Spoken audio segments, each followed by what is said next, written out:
কোনো তথ্য সাহেবের রাশিমালার যোজিত গড়ের সাপেক্ষে যে পরিঘাত নির্ণয় করা হয় তাকে বলা হয় কেন্দ্রের পরিঘাত। কোনো তথ্য সারি বা রাশিমালার যোজিত গড়ের সাপেক্ষে যে পরিঘাত নির্ণয় করা হয় তাকে বলা হয় কেন্দ্রীয় পরিঘাত।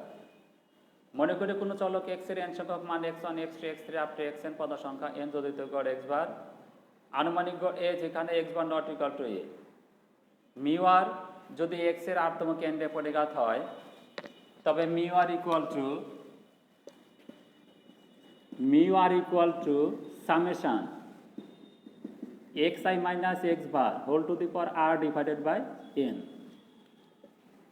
আর এর মান 1, 2, 3, 4 বসিয়ে আমরা প্রথম, দ্বিতীয়, তৃতীয় এবং চতুর্থ কেন্দ্রীয় পরিঘাত পেতে পারি। আর এর মান 2 বসিয়ে দ্বিতীয় কেন্দ্রীয় পরিঘাত, আর এর মান 2 বসিয়ে দ্বিতীয় কেন্দ্রীয় পরিঘাত mu two equal to summation xi minus x bar whole square divided by n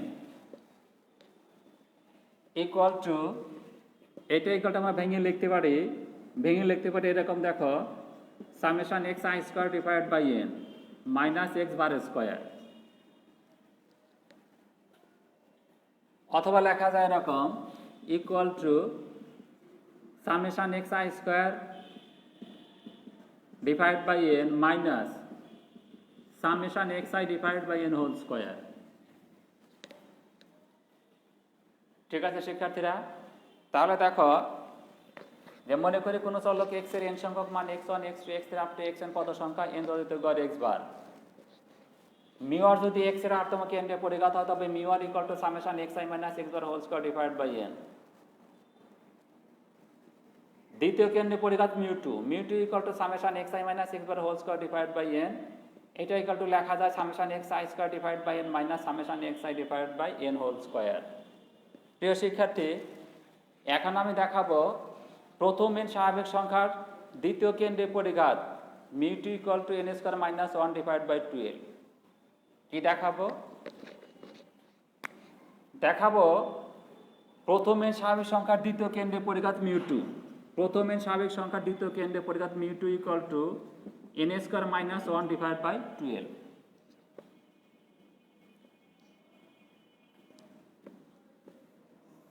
যেখানে 1, 2, 3 আপ টু n প্রথম n স্বাভাবিক সংখ্যা, অর্থাৎ প্রথম n স্বাভাবিক সংখ্যা 1, 2, 3 up to n, 1, 2, 3 up to n। এই যে প্রথম n স্বাভাবিক সংখ্যা আছে 1, 2, 3 আপ টু n, এই প্রথম n স্বাভাবিক সংখ্যার জন্য দেখাতে হবে কি দ্বিতীয় কেন্দ্রীয় পরিঘাত mu two equal to n square minus 1 divide by 12। তাহলে শিক্ষার্থীরা এখানে আমরা লিখতে পারি, দেখো যে x1, x2, x3 up to xn n সংখ্যক মান, এই n সংখ্যক মানের মানগুলো কি হবে? দেখো যে প্রথম মান কত? প্রথম মান 1, দ্বিতীয় মান 2, তৃতীয় মান 3 আপ টু n, তো মান হলো n, অর্থাৎ এখানেও মান আছে n সংখ্যক। এগুলো হলো প্রথম n স্বাভাবিক সংখ্যা, প্রথম n স্বাভাবিক সংখ্যা। তাই যদি হয় তাহলে দেখো প্রথম n স্বাভাবিক সংখ্যার যোগফল সামেশন xi ইকুয়াল টু কত হবে? x1 plus x2 plus x3 up to xn equal to 1 plus 2 plus 3 up two plus n। আর এই যোগফলটা ইকুয়াল টু কত? প্রথম পদ যে শেষ পদ গুণ পদ সংখ্যা ভাগ 2, প্রথম পদ যোগ শেষ পদ গুণন পদ সংখ্যা ভাগ 2, অর্থাৎ প্রথম n স্বাভাবিক সংখ্যার যোগফল n into n plus 1 divide by 2। ঠিক আছে শিক্ষার্থীরা? এবার দেখো সামেশন xi স্কয়ার প্রথম n স্বাভাবিক সংখ্যার বর্গের যোগফল, এটা কত হবে? দেখো x1 square plus x2 square plus x3 square up to xn square equal to 1 square plus 2 square plus 3 square up to n square.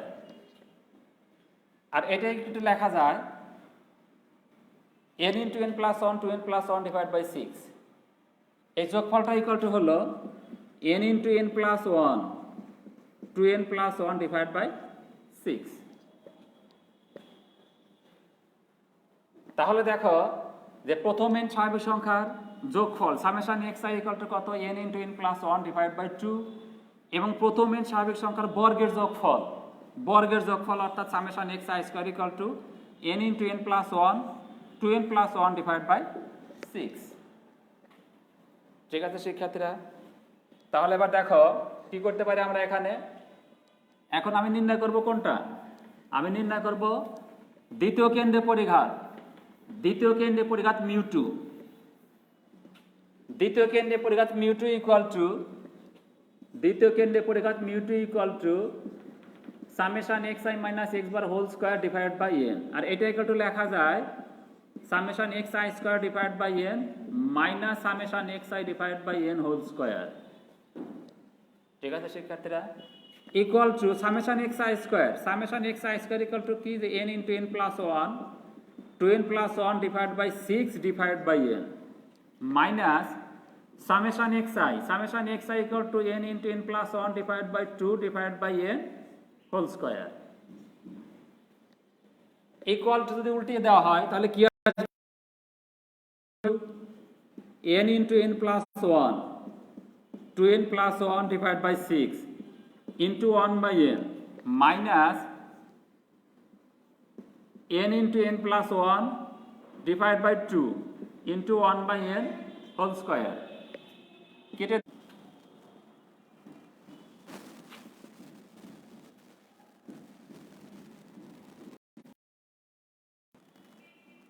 2n square plus 2n plus n plus 1